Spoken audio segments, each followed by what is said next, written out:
안녕하세요. 우리 채널 오시기를 환영합니다. 얼마 전 돌싱이 된 30대 여성이에요. 살다 보면 할까 말까 고민되는 일이 있잖아요. 제 경우에는 결혼이 바로 그런 경우였어요. 일에 빠져 사느라 결혼할 생각도 없었고 주변을 둘러봐도 결혼해서 행복한 사람을 본 적이 없었거든요. 저희 부모님조차도 40년 가까이 사는 동안 사니 못 사니 숱하게 싸우며 살아오셨으니까요. 그래서 결혼은 다음 생에 하는 걸로 마음먹고 있었는데 때마침 제 눈앞에 괜찮은 남자가 나타났지 뭐예요. 그래서 운명이다 생각하고 선뜻 청혼을 받아들이게 됐죠. 하지만 급하게 먹는 밥에 체한다고 번갯불에 콩 구워 먹듯 해버린 결혼이 결국 탈이 나고 만 거예요. 그래서 결혼한 지 1년도 안 돼 졸지에 돌싱녀가 되어버렸지 뭡니까. 처음 이혼 얘기가 나왔을 때 주변에서 그러더라고요. 남들이라고 이혼할 줄 몰라서 참고 사는 줄 알아? 막상 이혼해봐. 손해보는 게 누군지. 남잔 세상아 가면 그만이야. 근데 여잔 어디 그런 줄 아니? 뭔가 하자가 있어서 이혼당했거니 색안경 쓰고 본다고. 생각 잘해. 괜히 나중에 후회하지 말고. 처음엔 다들 제가 참을성이 없어서 이혼 소리를 꺼내는 줄 알더라고요. 하지만 이유를 듣곤 고개를 끄덕였죠. 도대체 그 이유가 뭐냐고요? 1년 전쯤이었을 거예요. 고등학교 때 친하게 지내던 친구 중 하나가 결혼을 한다고 청첩장을 보냈더라고요. 근 10년 가까이 연락도 없이 지내던 사이였지만 그래도 한때 서로 집까지 오가며 놀던 사이라 짬을 내서 결혼식에 참석했어요. 신부 대기실에 들어갔더니 동창들이 꽤 많이 와 있더라고요. 웃긴 건 하나같이 저처럼 그동안 연락도 않고 지내던 사이더라고요. 제 나이쯤 되면 사실 결혼식 때 하객 부르는 것도 쉽지 않거든요. 다들 졸업한 지 꽤 돼서 친구들보다는 직장 동료가 더 많은 편이니까요. 그러니 결혼식 할 때마다 구걸하듯 친구들을 불러 모으게 되는 거죠. 그 친구의 경우도 마찬가지였어요. 서로의 근황도 제대로 모르는 상태에 동창이란 이유로 휴일에 불러낸 게 미안했는지 친구는 연신 자기 남편을 들먹이며 떡밥을 뿌렸어요. 내 남편이 치과 의사라. 친구들도 다들 의사들이야. 내가 가지치기 하는 심정으로 니들 부른 거니까 마음에 드는 사람으로 골라봐. 홈쇼핑 마감 임박 찬스를 외치는 호스트처럼 친구는 목소리를 높였죠. 그 모습이 한심하면서도 짠했어요. 예식이 시작되기 전까지 친구는 제게 몇 명의 남자들을 소개해 주었지만 딱히 결혼에 관심이 없던 저는 그냥 목례만 하고는 관심을 두지 않았죠. 그렇게 결혼식은 끝이 났고 저는 뒤풀이도 빠진 채 집으로 와버렸어요. 그렇게 몇 주가 지났을까요? 뜬금없이 친구가 전화를 했더라고요. 결혼식에 와줘서 고맙다는 인사를 하려고 그러나 했는데 생각지도 못한 소리를 하지 뭐예요. 뭐? 소개팅? 고맙지만 난 됐어. 남자 만날 생각도 없고 결혼은 더더욱 생각 없으니까. 다른 애들이나 해줘. 나 지금 업무가 바빠서 통화 길게 못하거든? 미안. 나중에 통화하자. 그렇게 전화를 끊었는데 그 후로도 친구는 끈질기게 소개팅에 나가라고 연락을 해왔어요. 개인 병원까지 있는 의사야. 돈 있는 집안에 인물도 좋고 매너는 또 얼마나 좋은데. 솔직히 너니까 내가 소개하는 거다. 딴 애들한테는 해달래도 안 해줘. 그러니까 한번 만나봐라. 만나보고 싫으면 그때 거절해. 응? 친구 말로는 마단뜨들도 노리는 최고의 신랑감이라고 하더라고요. 그런 사람이 왜 나처럼 나이 많은 여자를 만나니? 젊고 예쁜 애들이 세고 셌는데. 너무 등 떠미는 게 이상해서 한마디 했더니 친구가 그제야 이실직고를 하더라고요. 그게 말이야. 흠이라고 하면 흠인데 사실 한번 갔다 온 사람이야. 돌싱이라곤 해도 얼마 못 살고 끝났어. 부인이 사고로 죽었거든. 순간 욕이 나올 뻔했어요. 돌싱을 폄하할 생각은 아니지만 아직 30대 초반인 친구한테 제 취자리를 소개해주는 게 친구예요. 그래서 쌍욕을 한 바가지 해버렸어요. 아니, 아무리 남자가 스펙 좋고 집안 좋으면 뭐래요. 그래봐야 죄치인데 내가 뭐가 모자라서 한번 다녀온 남자를 만나야 하나 서글프더라고요. 게다가 자랑 같지만 저희 집 형편도 그 남자네 못지않게 살거든요. 그뿐인가요? 직업 있겠다. 혼자서도 내 인생 충분히 꾸려갈 능력 되거든요. 그래서 딱 잘라 거절하곤 더는 나한테 그 남자 얘기 꺼내지도 말라고 했어요. 그랬더니 만나보면 생각이 달라질 거라며 끝까지 매달리지 뭐예요. 기억 안 나? 내 결혼식 때 남편 대학 동기라고 소개해줬잖아. 왜? 키 크고 공유 닮은 남자. 솔직히 기억도 안 났어요. 공유 같은 남자가 있었으면 내가 왜 기억을 못하겠어요? 다 뻥인 거죠. 어머, 기중씨는 너 기억하던걸? 네 이름도 알더라? 사실 기중씨가 너 좀 소개해달라고 부탁한 거야. 그래서 말인데 친구 하나 살린다 셈 치고 한 번만 만나주라. 응? 친구가 몇 날 며칠을 울고 짜면서 한 번만 만나보라고 통사정하는 바람에 결국 저는 원치 않는 소개팅에 나가게 되었어요. 그런데 이게 웬걸? 상대가 완전 괜찮은 거예요. 외모뿐 아니라 매너도 너무 좋았어요. 내가 왜 이 남자를 기억 못했을까 싶을 정도였죠. 그제야 죄치 자리에 나를 내보낸 친구가 조금은 용서가 되더라고요. 게다가 돌싱이라고 해도 딸린 자식도 없는 데다 이혼을 한 것도 아니고 아내가 사고로 세상을 떠나는 바람에 사별한 거라 딱하기도 했고요. 그래서 몇 번 더 만나보기로 했죠. 그렇게 남편과 데이트를 하는 동안 그동안 잊고 살았던 연애 감정이 다시 살아나기 시작했어요. 풋풋한 20대 감정은 아니고 현실적인 상황을 고려한 30대의 연애였어요. 일도 가정도 소홀히 할 수 없는 나이대라 서로에게 부담을 주지 않고 인생을 함께하는 파트너 느낌으로 말이죠. 그런 편한 연애는 처음이라서 만나면 만날수록 남편한테 빠져들고 말았어요. 경제적 능력이 바탕이 돼서 그런가, 사회 경험이 많아 그런가, 모든 면에서 안정적이고 여유가 있었어요.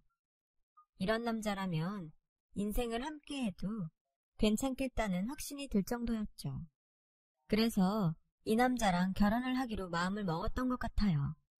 하지만 돌싱남이란 얘기를 듣자마자 저희 엄마는 진저리를 치셨어요. 하나뿐인 딸이 33세 재치로 들어가겠다고 하니 왜 안 그렇겠어요. 너 아빠한텐 그 사람 말도 꺼내지 마. 네 아빠가 들으면 가만히 있을 것 같아? 당장 네 머리를 깎아서라도 집에 가두지. 키막혀? 어디 사람이 없어서 재취야. 그 남자 소개해준 친구란 년하고 당장 연락 끊어. 그렇게 좋으면 지가 갈 일이지 어디 내 딸한테 들이밀어. 아주 고약한 년 같으니라고. 너 좋은 말 할 때 당장 헤어져. 예상했던 반응이지만 막상 당하고 보니 기분이 그렇더라고요. 돌싱이 된 게 그 사람 탓도 아닌데 괜한 선입견 때문에 엄한 사람을 나쁘게 보는 것 같아서요. 중간에서 이러지도 저러지도 못한 채 시간만 흘러가고 있었죠. 그런데 생각지 못했던 일이 벌어진 거예요. 아빠 사업이 휘청하면서 그 충격으로 세상을 떠나신 거예요. 지금껏 온실 속 화초처럼 남편의 그늘에서 곱게 살아오신 엄만 남편의 죽음 앞에 망연자실할 뿐이었어요. 당장 정리해야 할 일이 천지인데 할 수 있는 게 아무것도 없었죠. 그건 저도 마찬가지였어요. 아빠의 죽음만으로도 우리 모녀한텐 너무 벅찬 충격이었거든요. 그 순간 생각나는 건 남편뿐이었어요. 제가 기댈 유일한 등이었죠. 제 연락을 받고 달려온 남편은 아빠 장례식은 물론 회사 정리까지 말끔히 처리해 주었어요. 덕분에 부모님이 사시던 집과 약간의 부동산은 건질 수 있었죠. 아빠 장례식이 끝나고 얼마 뒤 엄마가 남편을 집으로 부르라고 하셨어요. 도움을 받은 것에 대해 감사 인사를 하시려나 보다 했는데 이번 일 겪고 나니 집안에 남자가 없는 게 그렇게 막막하더라고요. 그래도 덕분에 나나 우리 애나 많이 안심됐어요. 솔직히 그동안 내가 둘 사이 많이 반대했는데 이제 더는 고집 안 부리려고요. 다른 거 안 바래요. 그저 내 딸아이 아끼고 사랑해주세요. 부모로서 자식한테 행복한 모습을 보이고 살았어야 했는데 우리 부부가 그러질 못했네요. 그러니 내 딸아이만이라도 좋은 사람 만나 따뜻하고 행복했으면 했어요. 내가 부탁할게요. 우리 딸 아껴주세요. 엄마가 남편 손을 꾹 잡고 그런 얘기를 하시는데 눈물이 나더라고요.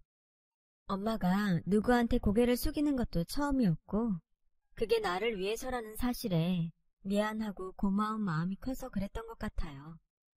그날 엄마한테 허락을 받은 우리는 만난 지 3개월 만에 바로 결혼식을 올리게 되었어요. 남편이 재혼이기도 하고 아빠 장례식을 치른 지 얼마 되지 않아서 가족들만 모여 조촐하게 식을 올린 거라 딱히 준비할 것도 없었어요. 집이며 살림은 이미 남편이 살던 집에 다 꾸며져 있어서 가전제품 몇 개와 침대 정도만 바꿨거든요. 도둑장가 가듯 후딱 해치운 결혼에 직장 동료들은 물론 친구들도 의아했지만 상관없었어요. 우리만 좋으면 그만이니까요.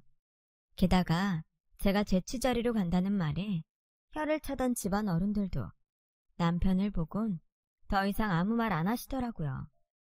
누가 봐도 만점 차이감이었거든요. 특히 친구들은 제가 부러워 난리였죠. 그건 바로 저희 시댁 때문이었어요.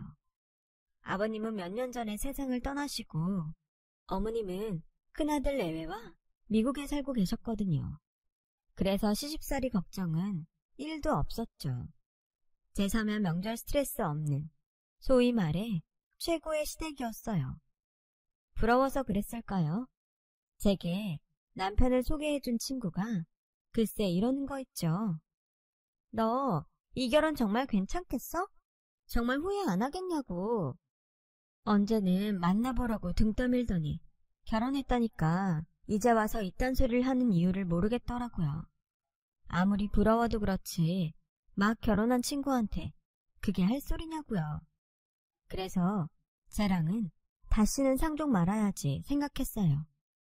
그런데 막상 살아보니 그 친구가 왜 그런 말을 했는지 알겠더라고요. 남편에겐 비밀이 있었거든요. 남편은 결혼 후에도 전과 다름없이 제게 잘해주었어요. 문제는 제가 원하는 방향이 아니라 자신이 원하는 방향이었다는 거였죠. 예를 들자면 속옷부터 머리핀 하나까지 자기 마음에 드는 것만 사다 줘요.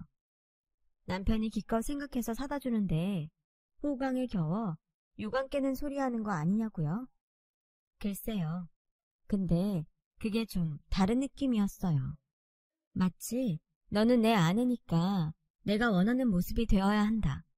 이런 식이었죠. 저를 자기 소유물로 착각하는 것 같다고 해야 할까요? 암튼 선물을 받을 때마다 고맙다기보다는 꺼림칙하고 왠지 구속당하는 느낌이 들었어요. 심지어 집에서 신는 슬리퍼도 제 취향과는 무관하게 남편이 골라온 것들로 신어야 했고 화장품도 남편이 사온 브랜드로 써야 했어요. 거기까지는 이해한다 쳐요. 글쎄 제 몸무게까지 남편이 나서서 체크를 한다니까요. 당신 요즘 너무 먹는 거 아니야? 지난달보다 몸무게가 500g이나 늘었잖아. 그리고 내가 머리 묶는 거 싫어하는 거 알면서 왜 자꾸 머리를 묶고 다니는 거야? 염색은 또 뭐고? 당신 내가 말한 샵 말고 다른 데로 옮긴 건 아니지? 다시 말하지만 절대 그러지 마. 내가 정해준 대로만 하라고. 이렇게 사람을 숨막히게 구속하는데 정말 미치겠더라고요. 모르는 사람이 보기엔 남편처럼 아내를 사랑하고 가정적인 남자가 어디 있냐고 하겠지만 정말 같이 살아본 사람 아니면 제 고통을 몰라요. 생수 하나조차 남편이 정해준 거 아니면 안 되고 반창고 하나도 남편이 정해준 제품이 아니면 안 되니 뭐 하나 제 결정대로 할 수 있는 게 없었어요. 사람이 자유를 박탈당하는 게 얼마나 피말리는 고통인지 모를 거예요. 남편의 아내로 사는 한 내가 정할 수 있는 건 숨쉬는 거 하나뿐이었어요. 상황이 이렇다 보니 결혼 후 2달이 넘어서자 이유 없이 몸이 아프기 시작하더라고요. 병원에서는 모든 게 정상이라고 했지만 제가 느끼기엔 어느 것 하나 정상인 게 없는 것처럼 느껴졌어요. 몸도 정신도 황폐했거든요. 제 상황이 이렇다 보니 직장 생활도 지속할 수 없게 되었어요. 무기력증에 식욕부진에 두통을 달고 사는데 업무가 제대로 되겠어요? 그러자 하루는 과장님이 따로 불러 한 소리 하시더라고요. 윤지, 의사 남편 만나 살만하니까 일하기 싫은 거 아니야? 그런 거면 이참에 일 그만두고 집에서 살림이나 하지 그래? 괜히 열심히 일하는 여직원들 욕먹이지 말고. 이래서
어긋난 행동을 하면 완전 딴 사람처럼 싸늘하게 굴었어요. 이런 일이 반복되다 보니 언제부턴가 자연스레 남편 말에 전전긍긍하며 살게 되더라고요. 그러면 그럴수록 결혼 생활은 불행해졌죠. 그러다 결정적인 사건이 일어났어요. 하루는 남편이 명품 백을 하나 사왔더라고요. 딱히 제가 선호하는 브랜드는 아니었지만 고가의 백을 사다 주니 기쁘긴 했죠. 그런데 세상에 공짜는 없더라고요. 남편의 선물에는 이유가 있었거든요. 이달 27일이 먼저 간 내 아내 기일이야. 그래서 말인데 당신이 제사 좀 지내줬으면 좋겠어. 부모 없이 외롭게 자란 사람이라 제사 지내줄 사람이 없거든. 전 잘못 들은 줄 알았어요. 아니, 전부인 제사를 지내라니 이게 말이 되는 소리냐고요. 그래서 싫다고 했죠. 내가 왜 당신 전부인 제사까지 지내냐고요. 음식 몇 가지 하는 게 뭐가 그렇게 힘든 일이라고 큰 소리야. 내 입으로 이런 말 하기 그렇지만 당신 아버지 돌아가셨을 때 내가 아버님 회사 뒤처리하느라 얼마나 힘들었는지 알아? 내 돈 써가며 유명 높은 변호사까지 대동해 일 처리해줬더니 당신은 고작 제사상 하나도 못 차리겠다고? 남들은 시부모 제사의 명절까지 다 챙기고 사는데 당신은 하는 게 뭐 있어? 내가 벌어다주는 돈으로 원장 사모님 소리 들어가며 편히 살면서 우리 엄마 생일을 챙기기래? 우리 아버지 제사를 챙기기래? 양심이 있으면 그딴 소리 하면 안 되지. 나 지금 이렇게 자리 잡기 전까지 전화위프 공이 얼마나 컸는 줄 알아? 그 사람은 내 병원 홍보하겠다고 자기 동창이며 사돈의 팔촌까지 찾아다녔던 사람이야. 내 병원은 그 사람이 노력해서 키운 거라고. 그래놓곤 정작 사모님 소리는 당신이 듣고 사는데 그 정도도 못해? 앞으로 원장 사모님으로 떵떵거리고 살고 싶으면 그 사람 제사상이라도 제대로 차려. 알았어? 그때 알았어요. 남편 가슴속에는 여전히 전부인이 살고 있다는 걸요. 그래서 친구한테 전화해 만나자고 했어요. 그리곤 제 남편의 전부인에 대해 얘기 들은 게 있냐고 물었죠. 그랬더니 친구가 충격적인 얘기를 해주더라고요. 사실 내 남편 병원 차리는데 돈이 부족했거든. 대출도 다 땡겨서 돈 넣을 구멍이 없었는데 너네 남편이 은행이자 정도 받고 빌려준 덕분에 다행히 개원할 수 있었어. 그 큰 돈을 빌려주고도 생색도 안 내고 이자가 늦어도 닥달로 없길래 처음엔 괜찮은 사람이다 싶었는데 남편이 그러더라고. 길게 알고 지낼 사이는 아니라고 말이야. 그땐 흘려들었었는데 결혼식 날 널 복은 소개시켜달라고 집요하게 구는 거 보고는 사실 좀 무섭더라. 게다가 널 소개시켜달라는 이유가 죽은 전부인이랑 닮아서라나? 내가 정말 너한텐 죽을 죄를 졌다. 난 네가 결혼 생각이 없대서 네 손에서 거절하고 끝낼 줄 알았거든. 이렇게 결혼까지 하게 될 줄 몰랐어. 친구는 눈물을 흘리며 미안하다고 했지만 제 귀엔 들리지 않았어요. 전부인과 닮아서 날 선택했다는 말이 너무도 충격적이어서 다른 생각은 할 겨를이 없었거든요. 정말 나랑 그렇게 닮았대? 나도 본 적이 없어서 잘 모르겠는데. 아참, 네 남편 지갑 한번 뒤져봐. 내 남편이 그러는데 지갑에 전부인 사진을 넣고 다닌다더라고. 죽은 전부인을 상대로 싸워야 하다니 정말 기가 막혔어요. 여전히 전부인 사진을 품고 사는 남자, 껍데기만 데리고 사는 내가 너무 가엾고 불쌍했어요.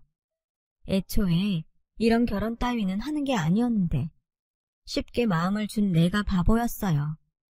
그렇게 자책하며 집까지 오는 내내 미친 여자처럼 울다가 웃다가를 반복했어요.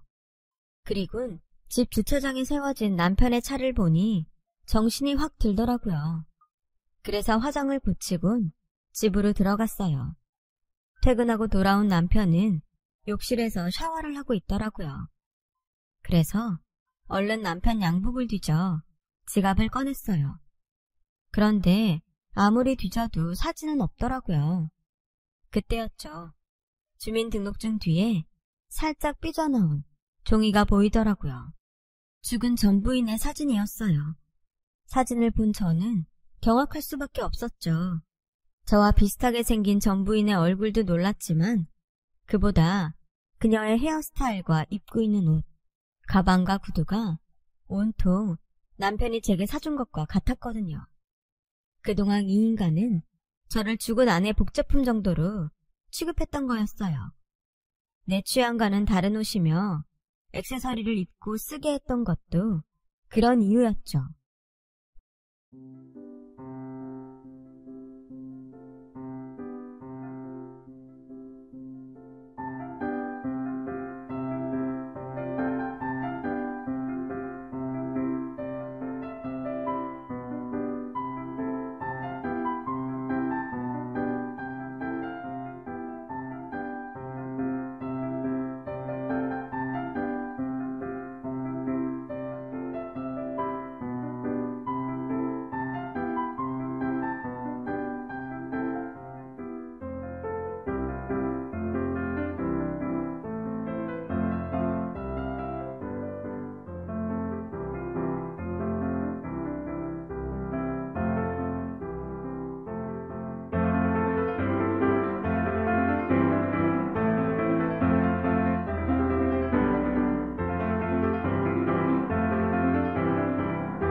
안녕하세요.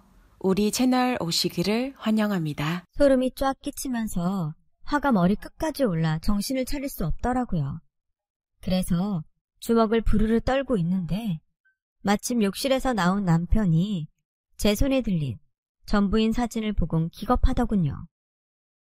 여보, 그 사진은 말이야. 내가 버린다는 게 깜빡했나 봐. 난 그게 거기에 있는 줄도 몰랐어. 정말이야, 믿어줘. 뭐? 사진이 있는 줄도 몰라? 이게 어디서 개수작이야. 야, 이 지갑 결혼할 때 내가 사준 거야. 새 지갑에 네 손으로 안 넣었으면 사진에 발이 달려서 기어 들어갔겠냐? 어디서 말도 안 되는 소리를 짓거려. 네가 날 아주 물로 보고 있나 본데. 너 사람 잘못 봤어. 내가 비록 네 새 치어에 놀아나서 이런 그지 같은 결혼을 하긴 했지만 네가 생각하는 것처럼 나 호락호락한 사람 아니다. 그동안 재밌었냐? 날 전마누라처럼 입히고 꾸며서 데리고 사는 게? 이거 완전 생또라이 아냐? 그래놓고 뭐? 원장 사모님으로 살려면 전마누라 제사까지 지내라고? 네 병원 살리느라 고생만 하고 죽은 그 사람이 불쌍해? 어디서 쇼를 쳐? 그렇게 미안하면 살아있을 때 잘하지 그랬냐? 툭하면 바람피고 병원 차려줄 친정 없다고 그렇게 구박했다며? 네 친구가 그러더라. 너 같은 인간 말종은 처음이라고. 빌린 돈 갚으면 너랑 바로 손절이라고. 지 인생 그따위로 살아놓고 어디서 지가 싼 똥을 나한테 들이대. 그리고 우리 아빠 회사 정리하느라 네가 유명 로펌 변호사까지 샀댔지? 웃기고 있네. 네가 우리 아빠 회사 돈 빼먹으려고 사무장 사서 선수 친 거잖아. 그렇게 챙긴 돈으로 주식 투자했다가 반토막 났다고 내 친구 남편 데리고 룸사롱에서 술 퍼마셨다며. 아주 가지가지한다. 네가 인간이니? 이 막장 쓰레기 같은 새끼야. 네가 그동안 인생을 어떻게 살았는지 모르겠지만 앞으로는 네 뜻대로 살긴 힘들 거다. 왠줄 알아? 내가 아주 개박살을 내줄 거거든. 그러자 남편이 코웃음을 쳤어요. 니깎게 무슨 재주로. 지 부모 재산도 제대로 못 챙기는 주제에 나 하나 되니까 너 같은 걸 데리고 살아주는 거야. 고마운 줄이나 알아. 나 아니면 네가 사모님 소리를 듣고 살 수 있을 것 같아? 그러니까 까불지 말고 엎드려 싹싹 빌어. 그럼 이번 한 번은 용서해 줄 테니까. 또 지금 상황 파악이 안 되니? 내가 미쳤다고 너 같은 놈이랑 사니? 이혼 소송에서 그간 내가 받은 정신적 고통에 따른 위자료 다 받아낼 거야. 그뿐인 줄 알아? 네가 결혼 전에 우리 아빠 회사 돈에 손댄 건 엄연히 절도야. 너 콩밥 먹게 된다고. 그 주제에 어디서 큰 소리야? 아, 그 알량한 병원 하나 믿고 그렇게 까부는 모양인데 그거 네 소송비에 내 위자료랑 우리 아빠 돈 물어내고 나면 끝이야. 넌 개털이라고. 그러게 인생 똑바로 살지 그랬니? 암튼 나는 할 말 다 했으니까 나중에 법정에서 보자고. 아 참, 이 집에 있는 내 옷들은 다 네 가져라. 네 취향이 너무 후져서 도저히 못 입고 다니겠거든. 저는 그 길로 친정으로 와버렸어요. 본격적으로 소송이 진행되자 남편은 자신이 불리하다는 걸 알았는지 저희 친정까지 찾아와 울고불고 난리를 쳐댔어요. 그 바람에 야밤에 경찰이 출동한 적도 한두 번이 아니에요. 결국 접근 금지 명령까지 떨어졌지만요. 남편과 이혼 소송은 끝이 나서 우린 남남이 되었어요. 그동안 남편이 제게 했던 행동들로 인해 제가 직장까지 그만둘 수밖에 없었던 것까지 참작되어 그에 합당한 위자료를 받을 수 있었어요. 절도에 대한 소송은 여전히 진행 중이지만 실형을 면하긴 어려울 거라고 하더라고요. 그리고 엄마와 저는 현재 제주도에 내려와 있어요. 서울 집을 팔고 제주도에 펜션을 구입했거든요. 독재 펜션이라서 그중 하나는 엄마랑 제가 쓰고 나머지는 손님을 받을 생각이에요. 엄마도 저도 이제 남편 그늘에서 벗어나 홀로 서기를 해보려고요. 우스갯소리로 할까 말까 고민될 때는 그냥 하라고 하죠. 하지만 하기 전에 꼼꼼히 따져보고 선택해야 할 것 같아요. 저처럼 호되게 당하지 않으려면요. 저도 이번 기회에 많이 느끼고 배운 게 있으니 엄마 모시고 조금 더 현명하게 잘 살아보겠습니다. 지금까지 제 사연을 들어주셔서 감사드리고요. 항상 건강하세요. 여러분, 사연 댓글에 응원과 현명한 조언 부탁드려요. 좋아요와 구독은 저에게 큰 힘이 됩니다. 오늘도 좋은 일 가득하세요.